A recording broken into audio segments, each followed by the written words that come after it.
Dear students, up to now हमने D solve command की working जो है फर्स्ट ऑर्डर और second order ordinary differential equation के लिए चेक की। हम इस आइडिया को फर्दर एक्सटेंड करते हैं for the system of differential equations. For example, अगर हमारे पास सिस्टम ऑफ डिफरेंशियल इक्वेशन है ऑफ ऑर्डिनरी टाइप, तो डी सॉल्व कमांड जो है उसके ऊपर भी वर्क करेगी। उसके ऊपर किस तरह वर्क करेगी? सिमिलरली आपको इन इक्वेशंस को, फॉर एग्जांपल अगर हमारे पास ये एक first order ordinary differential equation का सिस्टम है, तो अगर आप इनको डिफाइन कर दें लाइक ये D X is equal to X T plus two Y T minus Z T, and capital dy is equal to xt plus zt, and capital dzt is equal to 4xt minus 4yt plus 5zt. zt mean z, x and y are a function of variable t. तो इसमें जो derivative with respect to T variables है, और जो unknowns हमने determine करने हैं वो एक्स वाई और जी हैं। तो इनको डिटरमिन करने के लिए आपको इनकी जो मैटलैब कंस्ट्रक्शन है डिफरेंशियल इक्वेशन, उनको इनसाइड द कोड्स लिखना पड़ेगा। इनसाइड द कोड लिखने के बाद आप उसके ऊपर डी सॉल्व कमांड अप्लाई करेंगे, जैसे आप सिंगल ऑर्डिनरी डिफरेंशियल के लिए अप्लाई करते हैं अभी। फॉर एग्जांपल मैटलैब के अंदर आपको इसको डिफाइन करना पड़ेगा। For example equation 1 and D X is equal to something course के अंदर इक्वेशन 2 को आपको डिफाइन करना पड़ेगा एंड इक्वेशन 3 को। और then D solve command for equation 1, equation 2 and equation 3, इन दोनों को रिकॉल करेंगे आप डी सॉल्व कमांड के अंदर। तो ये सारी इक्वेशन जो क्योंकि इक्वेशन 1, 2 और 3 में स्टोर है, तो मैटलैब इनको यहाँ से रिकॉल करेगा और एक्स, वाई और जी आपके पास तीनों वेरिएबल्स, तीनों अननोन जो है वो डिटरमिनेट हो जाएंगे। One is first X, second is Y and the third is Z. Similarly ये आपके पास डिफरेंशियल सिस्टम है ऑफ ऑर्डिनरी लेवल का, same corresponding to some initial conditions. अगर आप इनको पार्टिकल सोल्यूशन फाइंड आउट करना चाहते हैं, तो देन आपको जो प्रीवियस आपके पास सोल्यूशन है उसमें फर्दर जो मॉडिफिकेशन करनी पड़ेगी, आपको इनिशियल कंडीशंस को इनसाइड द कोर्स डिफाइन करना पड़ेगा। उनको डिफाइन करने के बाद देन आफ्टर डैट आप डी सॉल्व कमांड यूज़ करेंगे, और ये जो आप जिस वेरिएबल के अंदर आपने इनिशियल कंडीशन को स्टोर किया हुआ है उस वेरिएबल्स को आप यहाँ पे रिकॉल करेंगे, तो देन मैटलैब आपको एक पार्टिकल सोल्यूशन दे देगा। और देन अगर आप इनको प्लॉट करना चाहते हैं, इनके सोल्यूशन कर्व्स को देखना चाहते हैं, तो डेफिनेटली एक्स, वाई और जी ये तीनों as a symbolic expressions appear हो रही हैं मैटलैब में। आपको इनको वेक्टराइज फॉर्म में कन्वर्ट करना पड़ेगा।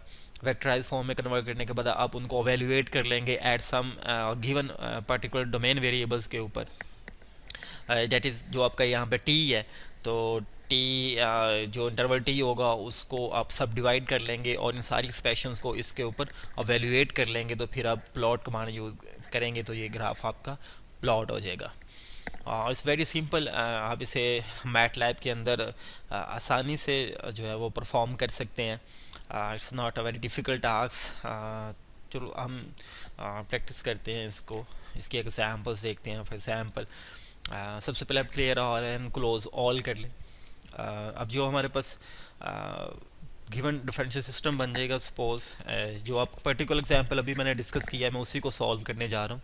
That is equation 1 is equal to this one, that is d of x main first derivative, this is equal to given equation x and plus 2 into y and then minus z is your first equations. Then equation 2 is equal to, inside the quotes आप इसको type करेंगे, that is dy is equal to x and plus z, second differential equations, and then equation 3 is equal to, inside the quotes, 4 into x minus 4 into y and plus 5 into z। ये हमारी equations होगी। अगर आप कुछ initial condition define करते हैं, इनका हम पार्टिकल सोल्यूशन सपोज अगर फाइंड करते हैं, जो पहले हम फर्स्ट ऑफ ऑल हम इसका जनरल सोल्यूशन फाइंड आउट करते हैं। That is X, that is Y and that is Z. Solve command अब यूज़ करेंगे एंड सपोज यहाँ पे equation 1 and then equation 2 and then equation 3। अब इधर एक्स वाई जी लिखने की ज़रूरत नहीं है क्योंकि आपने ऑलरेडी उनको एक मैट्रिक्स फॉर्म में स्टोर कर लिया है। तो इनको आप रन करेंगे तो there is some error is that इसको करेक्ट करने की ज़रूरत है। 4x माइनस 4 है plus 5z that Y is equal to capital D Z is equal to this one and then हम इसे एग्जीक्यूट करते हैं। डेट इज़ हमारे जो सॉल्यूशन वेक्टर आ गए हैं that is X that is unknown. इसमें 3 अननोन्स थे तो that is first of all is X जो है वो सिंबॉलिक एक्सप्रेशन इस तरह की then Y and Z. Definitely इसके अंदर हमारे पास 3 अननोन्स अपीयर हो रहे हैं। One is C1, second C2 and C3। तो हमें इनका पार्टिकुलर सॉल्यूशन फाइंड आउट करने के लिए कुछ इनिशियल कंडीशंस डिफाइन करनी पड़ेंगे।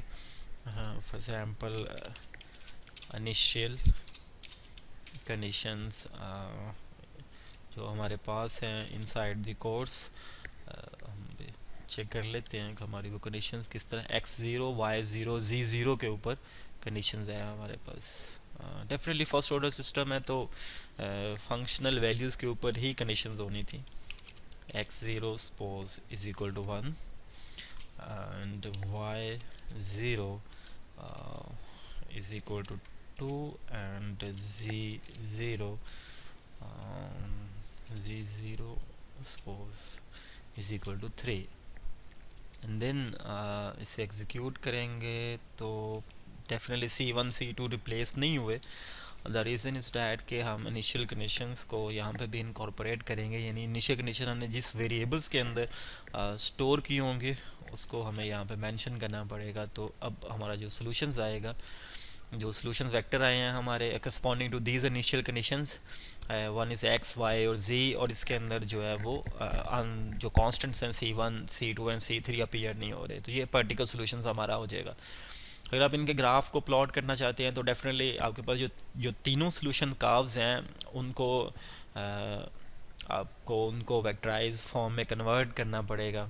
वेक्टराइज फॉर्म में कन्वर्ट करने के बाद फिर आप उसका सॉल्यूशन फाइंड आउट करेंगे। सपोज एक्स, तो आप इस टेक्निक के अकॉर्डिंग जो है वो इनको वेक्टराइज कर सकते हैं कि एवेल्यूएट वेक्टराइज एक्स को फिर वाई को और जी को सिमिलरली जैसे हम अभी सीखते आए हैं, और देन फिर आप उसको प्लॉट करके चेक कर लीजिएगा तो आपका ग्राफ जो है वो प्लॉट हो जाएगा। आई होप कि आपने ये चीज़ें अंडरस्टैंड कर ली होंगी।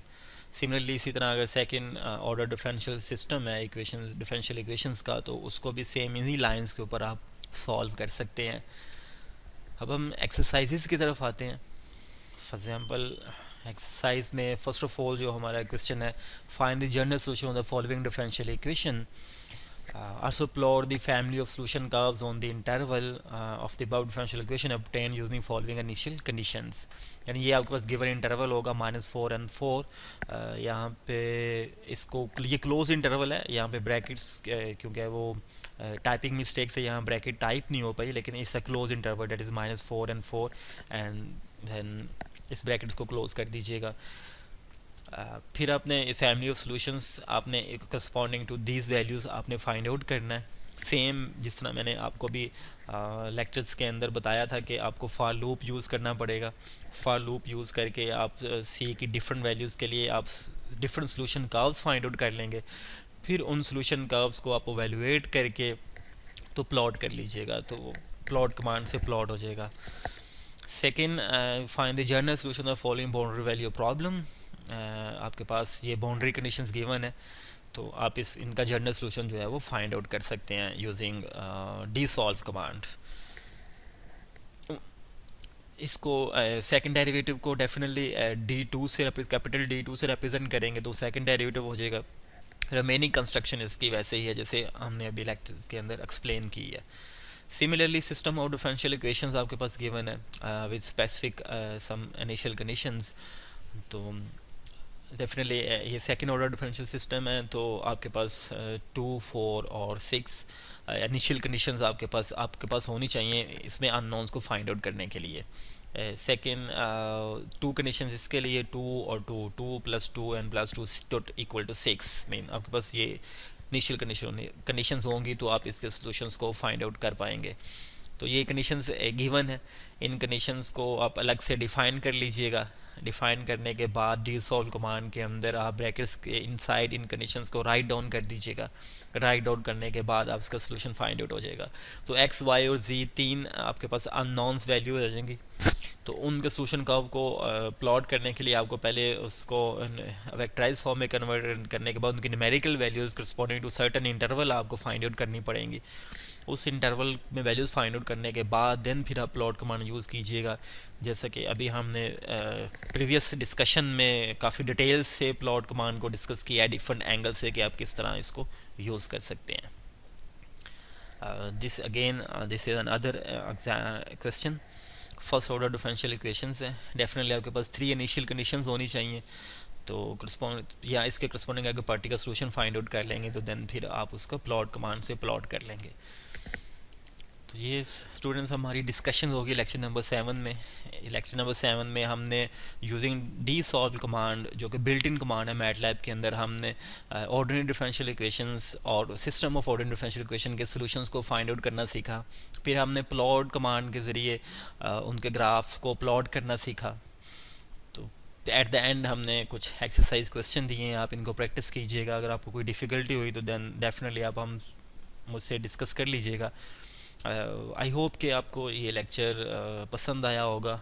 इसमें कुछ आपके लिए नई चीज़ें भी होंगी। तो पहले आप मैनुअली सॉल्यूशंस फाइंड आउट करते रहे हैं, लेकिन आप मैट लैब के ज़रिए भी आप सॉल्यूशंस को फाइंड आउट कर सकते हैं।